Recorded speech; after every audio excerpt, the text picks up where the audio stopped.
ये करगिल के शहीदों की वीर गाथा है। नमन है उन 500 से ज्यादा वीरों को जिन्होंने देश के लिए अपने प्राण न्यौछावर कर दिए। करगिल के युद्ध में विजय को 22 साल हो गए हैं। देखिए इन 22 सालों में करगिल कितना बदल गया है।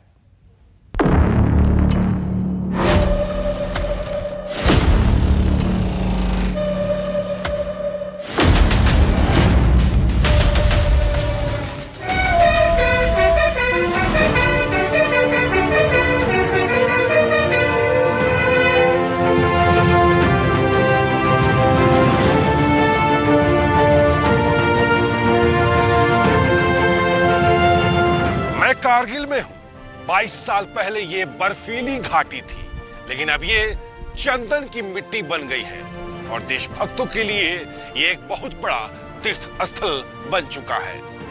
ये आज का करगिल है, सुरु नदी की घाटी में बसा करगिल।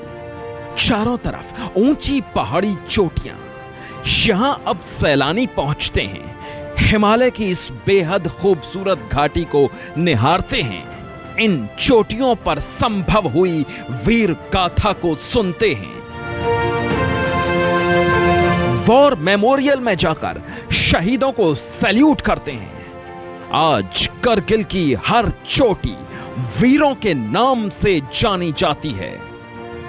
साल 1999 से पहले इन पहाड़ियों की पहचान अलग थी, लेकिन आज ये टाइगर हिल हैं, बत्रा पीक हैं। ये चोटियां अब अदम्य साहस की निशानियां हैं। इनमें से हर चोटी वीरता की बेमिसाल कहानी है। साल पहले इन्हीं चोटियों पर दुश्मन छिपे बैठे थे, लेकिन हमारे वीर सैनिकों ने उन्हें खदेड़कर भगा दिया था। करगिल विजय कहानी है पाकिस्तान के धोखे की। ये कहानी है भारतीय सेना की वीरता की। ये संग्रह है नामुमकिन को मुमकिन कर देने वाली एक नहीं सैकड़ों कहानियों का। ये शहादत और शौर्य की अद्भुत दास्तान है। इस कहानी को 22 साल बीत गए हैं, लेकिन इस कहानी का हर पन्ना और हर किरदार हमेशा अमर रहेगा। युद्ध के 22 साल बाद आज कारगिल बलिदान का सबसे बड़ा तीर्थ है। 26 जुलाई हिंदुस्तान का विजय दिवस है। 22 साल पहले 26 जुलाई को भारतीय सेना ने इन्हीं पहाड़ी चोटियों पर चढ़ी बैठी पाकिस्तानी सेना के आखिरी पोस्ट को तबाह करके धूल में मिला दिया था। चप्पे चप्पे पर इस वक्त भारतीय सेना इन पहाड़ों पर मौजूद रहती है, लेकिन साल 1999 में ऐसा नहीं था। ठंड के वक्त दोनों देश की सेनाएं पहाड़ से नीचे उतर आती थीं और इसी बात का फायदा पाकिस्तानियों ने उठा लिया था। 8 मई 1999 को यह खबर पक्की हो गई कि पाकिस्तानी फौजियों और कश्मीरी आतंकियों को करगिल की चोटी पर देखा गया है। 9 मई को भारतीय सेना ने ऑपरेशन विजय शुरू किया। पूरी दुनिया इस युद्ध को कभी नहीं भूल सकती, क्योंकि दुर्गम पहाड़ियों में ऐसा युद्ध कभी किसी सेना ने नहीं लड़ा। ये जंग भारतीय सेना के लिए इसलिए चुनौती थी क्योंकि 18,000 फीट की ऊंचाई पर बैठा था दुश्मन और नीचे थे भारतीय सेना के जवान। कई रात की एकदम सीधी खड़ी चढ़ाई चढ़कर हिंदुस्तान के रणबांकुरे इन चोटियों तक पहुंचे। उन्होंने वहां ऑटोमेटिक मशीन गनों से लैस पाकिस्तानी सैनिकों को खत्म कर दिया। इस युद्ध में भारतीय जवानों ने ऐसा पराक्रम दिखाया कि दुश्मन खून के आंसू रोने पर मजबूर हो गया। 22 साल पुरानी वीरता की कहानी आज भी बिल्कुल ताजा है। 1999 में तोलोलिक की जिस पहाड़ी पर सबसे पहले पाकिस्तानी सैनिकों की मूवमेंट देखी गई थी, उस पहाड़ी के ठीक नीचे मुस्कू गांव है। इस गांव में कई छोटे छोटे मकान बने हैं। इसी गांव के रहने वाले शकूर मियां से हमारी टीम की मुलाकात हुई। आज शकूर मियां 70 साल के हैं, लेकिन 22 साल पहले जब फायरिंग शुरू हुई थी वो अपने खेतों में काम कर रहे थे। जहां पर इनकी पैदाइश हुई, जहां पर ये जन्म इन्होंने लिया, इन्होंने सोचा नहीं था कि जिस पहाड़ी को वो अपना घर बार समझ रहे हैं, अपना घर द्वार समझ रहे हैं, तो क्या उधर से फायरिंग हो सकती है। इनको इस बात की भी एहसास नहीं था। बिल्कुल बिल्कुल नहीं जी। क्योंकि हमारा मस्त बैठे थे, हमारे जो मई का जो महीना होता है हमारे खेती बाड़ी का यानी आगाज़ होता है खेती बाड़ी का, तो हम अपने यानी ट्रैक्टर लेकर जा रहे थे खेतों में, तो इतने में अचानक गोलाबारी हो गई। फिर हमने वहीं पे छोड़ा और आगे अपने घरों में पनाह ले लिया। जी हाँ। तो कहाँ से शुरुआत कहाँ से आ रही थी? लगातार फायरिंग की आवाज़ कहाँ से आप सुन रहे थे? शुरू में तो हमने अपने यहाँ भी से चलाया, अपने यहाँ मेरे सामने हमारे यहाँ पर ये इसको आज KBS का नाम दिया गया है। यहाँ पर हमारे छोटे मोटर के ये थे तोपखान जिसको हम बोलते हैं, यानी ये वहाँ पर थे। यहाँ से अचानक फायरिंग हो गया इन पहाड़ों पर, इन पहाड़ों पर हो गया। तो हमने फायरिंग वहीं हो रहा था और हम थोड़ा हमें ये भी हो गया कि भाई आप पूरा हमारे फौज बैठे हैं, ये फायरिंग नीचे क्यों हो रहा है, क्यों हमारे फौजियों को निशाना बना रहे हैं। तो शायद बाद में हमें पता चला कि घुसपैठ जो है वो नीचे इन पहाड़ों में आए हुए थे। तो हमें तो खैर पता नहीं हो गया, अलबत्ता फौज का दावा है कि इन पहाड़ों में आकर बैठे थे। कितना वक्त लगा फौज को आने में? जब घुसपैठ हुआ, गोलीबारी हुई, आने की कोशिश, यानी 13 मई के बाद ये सिलसिला जारी रहा कम से कम जुलाई 27 जुलाई तक, 27-28 जुलाई को यहाँ से जो है घुसपैठ सफाई हो गया। उसके बाद फायरिंग बंद हो गई। तब तक तो बिल्कुल चलता रहा। हम लोग अपने जो बचे खचे जो ये सामान लेकर हम तो यहाँ से इस गांव से निकले थे, ज़्यादातर पूरे गांव वाले निकले थे। सिर्फ एक दो आदमी एक घर के कभी 1 या 2 दिन के बाद देखने के लिए आते थे। तो तोलोली चोटी है, ये तोलोली चोटी है और ठीक सामने ये गांव है। और कितने अगर अंदाजा लगाए तो कितने यहाँ पर घरे हैं गांव के, कितने लोग यहाँ पे रहते हैं? घर इस वक्त 120 जो है वो यहाँ पर ये है घर हैं, चूल्हे हैं। तो इसमें 750 से कुछ ऊपर यानी लगभग 750 के करीब आबादी है यहाँ की। तो यहाँ एक हाई स्कूल है, एक अपना जो गांव वालों का एक प्राइवेट स्कूल है, 2 गवर्नमेंट के प्राइमरी स्कूल हैं। सबसे पहले घुसपैठियों के बारे में इन्हीं गांव वालों ने बताया था। इन्हीं गांव के कुछ चरवाहे पहाड़ियों पर दूर तक निकल गए थे। वहां उन्होंने जो देखा उसके बाद समझ गए कि पाकिस्तान की तरफ से धोखा हुआ है। उन्होंने फौरन सेना के जवानों को इत्तला दी। इसके बाद सर्च ऑपरेशन में पता चला कि ये धोखा बहुत बड़ा है। तकरीबन हर चोटी पर पाकिस्तानी सेना तैनात हो गई थी। उस वक्त करगिल में बहुत दूर से सेनानी नहीं आते थे, लेकिन करगिल तब भी आसपास के सैलानियों की पसंदीदा जगह थी। अब हम आपको एक ऐसे ही सैलानी जसमीत से मिलवाते हैं। 1999 में जसमीत अपने परिवार के साथ करगिल घूमने आए थे और जिस गेस्ट हाउस में वो ठहरे थे उस पूरे इलाके में पाकिस्तानियों की तरफ से लगातार फायरिंग की गई। लेकिन उस वक्त पूरी फिजा में गर्म लहू और अदम्य साहस दौड़ रहा था। उस वक्त के सैलानी भी सैनिकों से कम नहीं थे। हमारे साथ कुछ ऐसे चश्मदीद लोग भी मौजूद हैं। जब करगिल युद्ध हुआ था उस वक्त वहीं पर मौजूद थे। हमारे इंडियन फोर्सेस ने बड़े बहादुरी के साथ इन फोर्सेस जो घुसपैठिए थे, पाकिस्तानी घुसपैठिए, उनके साथ लड़ाई की। तो उन्होंने काफ़ी बलिदान भी दिया, लेकिन उन्होंने बहुत स्ट्रगल करके ये पहाड़ वापस कैप्चर कर दिया। हमने भी देखे कई जवान, क्योंकि हम उस टाइम करगिल में मेन मार्केट करगिल में थे, वहाँ पे उनके पूरे अटैक जो तोफखाने से भी कर रहे थे वो बेसिकली उनके पीछे जो पाकिस्तानी फौज थी वो भी बैकअप कर रही थी उनके साथ। तो वो उन्होंने अपना आर्टिलरी लगाया हुआ था, वो अटैक करते थे। उन्होंने सिविलियन एरिया में भी किया। हम भी थे वहाँ पे, मेन मार्केट में हम रहते थे, हमारी फैमिली थी साथ में। फिर हमें भी वहाँ से भाग के लगभग 60 किलोमीटर दूर मुलबेक एक एरिया आता है, हम वहाँ पे रहे। 15-20 दिन हम वहाँ फंसे रहे। ऊंचाई पर बैठे दुश्मन को चुन चुन कर मारने के लिए बोफोर्स तोपों का मुंह खोल दिया गया। 1999 में करगिल की हीरो रही इन बोफोर्स तोपों की गर्जना पाकिस्तान कभी नहीं भूल सकता।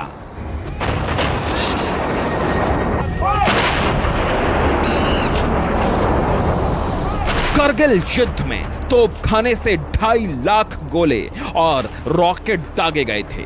300 से ज्यादा तोपें, मोर्टार और रॉकेट लॉन्चर से रोज करीब 5000 बम फायर किए गए। लड़ाई के महत्वपूर्ण 17 दिनों में रोजाना हर आर्टिलरी गन से औसतन 1 मिनट में 1 राउंड फायर किया गया था।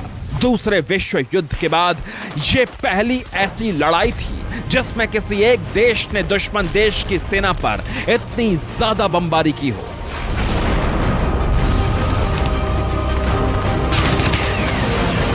सवाल अब ये था कि जब 4 चोटी है, एक एक एक्टिविटीज को, गतिविधियों को हमारे सैनिकों के बारे में पाकिस्तानी सेना देख रही है, तो कैसे उससे निपटा जाए। तो जब 4 चोटी थी, तो इधर तोतोलिक की बात करें, बटालिक की बात करें, टाइगर हिल की बात करें, सैंडो हिल की बात करें, तो जो नीचे जो हमारे जवान थे जिन्होंने मोर्चा संभाल रखा था, वो 4 एंगल में बट गए। अब जब 4 एंगल में बट गए तो बलवान सिंह के नेतृत्व में जैसे तीर जैसे चलती है, तीर के आकार का बलवान सिंह तीर की तरह चल रहे थे, और उनके साथ जो पीछे जो फौज थी वो सिर्फ डायना की तरह दाएं और बाएं बट गए। तो जब वो आगे बढ़ रहे थे, ऊपर से जो फायरिंग हो रही थी, तो फायरिंग का लगातार जवाब इधर से देना शुरू किया गया। यानी जो हमारी थल सेना है, पैदल सेना लगातार जवाब दे रही थी, और उसकी आड़ में बचते बचते टाइगर हिल की चोटी के पास जो पहाड़ी नीचे आप देख रहे हैं, मेजर वहाँ पर पहुँच जाते हैं। लेकिन वहाँ तक पहुँचने के क्रम में हमारे देश के 44 सैनिकों शहीद हो गए। 44 शहीद जो है शहीद हुए, लेकिन मेजर और उनकी टीम चोटी तक, पहाड़ के नीचे तक पहुंचती है और चोटी तक पहुंचने में कामयाबी हासिल करती है और अपना तिरंगा झंडा जो है वहां पर गाड़ती है। हिमाचल प्रदेश के बिलासपुर जिले से भारतीय सेना में भर्ती हुए तब के राइफलमैन और अब सूबेदार संजय कुमार को करगिल की लड़ाई के दौरान 4 जुलाई 1999 को मशकोव घाटी में पॉइंट 4875 के फ्लैट टॉप क्षेत्र पर कब्जा करने के लिए भेजा गया था। चढ़ाई खड़ी थी, पूरी टीम दुश्मन की निगाह पर आ गई। चोटी पर बैठे दुश्मनों ने डायरेक्ट फायर शुरू कर दिया। एक के बाद एक जवान शहीद होने लगे। जब लगा कि अब इस ऑपरेशन को आगे बढ़ाना तकरीबन नामुमकिन हो गया है, तब राइफलमैन संजय कुमार ने अदम्य साहस दिखाया। वो चोटी तक चढ़ गए और दुश्मन की ही ऑटोमेटिक मशीन गन से पाकिस्तान के 3 फौजियों को ढेर कर दिया। आमने सामने की इस लड़ाई में संजय कुमार खुद भी बुरी तरह घायल हो गए। राइफलमैन संजय कुमार के इस साहस को देखते हुए भारतीय सेना ने उन्हें अपने सर्वोच्च सम्मान परमवीर चक्र से सम्मानित किया। हमें परमवीर संजय करगिल के उन्हीं पहाड़ों पर मिले। इसी परमवीर से सुनिए कैसे उन्होंने दुश्मन के पैर उखाड़ दिए थे। सर, सबसे पहले आपका बहुत बहुत स्वागत न्यूज़ 24 से बात करने के लिए। सर, उस वक्त के क्या हालात थे और कैसे आपने हारी हुई बाजी को जीत में बदल दिया था? देखिए सर, हालात तो काफ़ी ख़राब थे क्योंकि लड़ाई ऊपर और नीचे की थी और काफ़ी हाइट वाला एरिया था। काफ़ी नीचे से जाने के लिए काफ़ी दिक्कत थी, कोई रास्ते नहीं थे, रास्ते खुद बनाने। ठीक पीछे मैं जो देख रहा हूँ सर, मेरे सिर्फ बाई साइड जो लास्ट किनारे पे आपको जो रिज लाइन दिख रही है ऊपर से वहाँ लास्ट तक सामने वो .4875 का पोस्ट है जो हमने उस टाइम पे। आप उस पोस्ट पे थे? सर तो जो पोस्ट हमने वहाँ कैप्चर किया था, जो उस पे दुश्मन जो बैठा हुआ, वो पूरे जो ये रोड आप देख रहे हैं जो नेशनल हाईवे 1 अल्फा जो श्रीनगर से ले की तरफ जाता है, इसके ऊपर वहाँ से बैठ के निगरानी करके जो हमारे एडमिनिस्ट्रेशन की जो गाड़ियाँ, हथियार और सिविल की जो गाड़ी जाती है उसके ऊपर वो वहाँ से देख के फायर गिरा सकते थे और उनको बर्बाद कर सकते थे। तो ये अगर रोड बंद हो जाता तो आपको पता कि सेना जितनी भी आगे रहती है वो सारा उनका एडमिनिस्ट्रेशन, उनका जो राशन पानी और सिविल का भी जो जनता आगे रहती है, उनका जो राशन पानी है सारा फिर बाई एयर ये ले में ही आता, इस रोड से नहीं जा सकता था। करगिल के इस युद्ध में जांबाजी से लड़ते हुए भारतीय सेना के 527 जवानों ने अपने प्राण न्यौछावर कर दिए, लेकिन दुश्मन को दिया दर्द इससे कहीं ज्यादा था। इस जंग में पाकिस्तान के 3000 से ज्यादा सैनिक मारे गए। करगिल की सबसे बड़ी लड़ाई टाइगर हिल और बत्रा हिल्स पर लड़ी गई। आपको टाइगर हिल के युद्ध के नायक से मिलवाएंगे, लेकिन अभी देखिए करगिल युद्ध के 22 साल बाद टाइगर हिल कैसी दिखती है। वैसे तो करगिल युद्ध में ऐसे कई पड़ाव थे जिसमें भारतीय सेना सर्वश्रेष्ठ साबित हुई थी, लेकिन इसमें टाइगर हिल पर कब्जे को एक बड़ा टर्निंग पॉइंट माना गया था। और ऐसा इसलिए क्योंकि टाइगर हिल की ऊंचाई करीब 18,000 फीट है और इसलिए इसका अपना रणनीतिक महत्व भी है। टाइगर हिल पर होने का मतलब है कि आप पूरी वैली पर नजर रख सकते हैं और ये नेशनल हाईवे 1 के बेहद करीब है और ये श्रीनगर को लद्दाख से जोड़ता है। टाइगर हिल सबसे ऊंची चोटी थी। युद्ध जीतने के लिए इस पर कब्जा करना जरूरी था, लेकिन यह मिशन उतना ही मुश्किल था। एक तरफ से 1000 फीट की खड़ी चढ़ाई, दूसरी तरफ से ऐसी पहाड़ी ढलान जहां चोटी पर बैठा दुश्मन सब कुछ देख सकता था। ये ऑपरेशन रात को शुरू हुआ। टाइगर हिल जीतने के लिए 18 ग्रेनेडियर्स की टुकड़ी को टाइगर हिल के बेहद करीब भेजा गया। इस टुकड़ी की अगुवाई कर रहे थे योगेंद्र यादव। इस युद्ध में योगेंद्र यादव को 15 गोलियां लगी, लेकिन वो पीछे नहीं हटे। उन्होंने ऐसा अदम्य साहस दिखाया कि दुश्मन ढेर हो गया। अब मिलिए परमवीर चक्र से सम्मानित लेफ्टिनेंट योगेंद्र सिंह यादव जी से। वीरों के वीर परमवीर योगेंद्र यादव जी हमारे साथ मौजूद हैं बात करने के लिए। 22 साल पहले, उम्र भी कम आपकी, अनुभव भी कम आपका, कैसा था वो खौफनाक मंजर? हाँ, वो बस एक जोश और जुनून था। इस वर्दी का खुमार था कि ये वर्दी जो पहनी है राष्ट्र की अखंडता, एकता और अस्मिता को बचाने के लिए, इस वर्दी की खातिर अपने इन पहाड़ियों के ऊपर मेरे साथियों ने अपने लहू का हर कतरा बहाया है, हर अपनी सांस को कुर्बान किया है। मुझे भी सौभाग्य मिला कि मैं अपने वतन के लिए, अपनी इस मातृभूमि के लिए कुछ लहू बहा पाया। जब आज इन वादियों में आकर के उन वीरों के लहू को नमन करता हूं तो सर फक्र से उठता है और एक देश के लिए बहुत बड़ा प्रेरणा। उस वक्त जो है हालात ऐसे थे कि हमारी सेना जो है पहाड़ों पर कैसे युद्ध लड़ा जाए, पहाड़ों पर कैसे चढ़ा जाए और कैसे जीत हासिल की जाए, इसका कोई अनुभव हमारी सेना के पास नहीं था। लेकिन उसके बावजूद भी हमारी सेना ने डटकर मुकाबला किया। भले ही लगातार मोटर से फायरिंग वहां पर किया जा रहा था, सेना नीचे थी, पाकिस्तानी फौज ऊपर थे, लेकिन उसके बावजूद भी हमारी सेना ने दिलेरी दिखाते हुए चोटियों पर से दुश्मनों को भगा डाला और पूरे इलाके को फिर से हमारे देश में एक अपना झंडा जो है फहराया। करगिल से पवन मिश्रा और पूजा के साथ ब्यूरो रिपोर्ट, न्यूज़ 24।